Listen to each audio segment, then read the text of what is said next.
ଷୋହଳ ପୁରୀନି ତ Facebook ban news cut परवर्ती प्रसंग कर्नाटक रे 16 वर्ष कम पिलांक पई सोशल मीडिया को बैन करा जायछि। पिलांक पई फेसबुक इंस्टाग्राम बंद। भारतर प्रथम राज्य भावे कर्नाटक यही नियम लागू करने को जाउछि। कर्नाटक मुख्यमंत्री सिद्धरामैया राज्य बजेट रे बड़ घोषणा करिसेंति।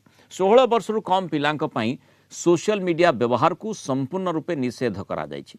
सिद्धरामैया कहते वर्तमान समय मोबाइल फोन एवं सोशल मीडियार अत्यधिक व्यवहार पिलामानक मानसिक स्वास्थ्य व्यवहार एवं सेमानक शिक्षा ग्रहण प्रक्रिया उपरे गभीर नकारात्मक प्रभाव पकाउछ। केवल सेमानकर एकाग्रता नष्ट करूनी बरम सेमानकु साइबर अपराधर शिकार मध्य करूछि। तेणु माने कर्नाटक सरकार कहते आम सरकार 2026-27 बजेट रे ए निष्पत्ति नहीं।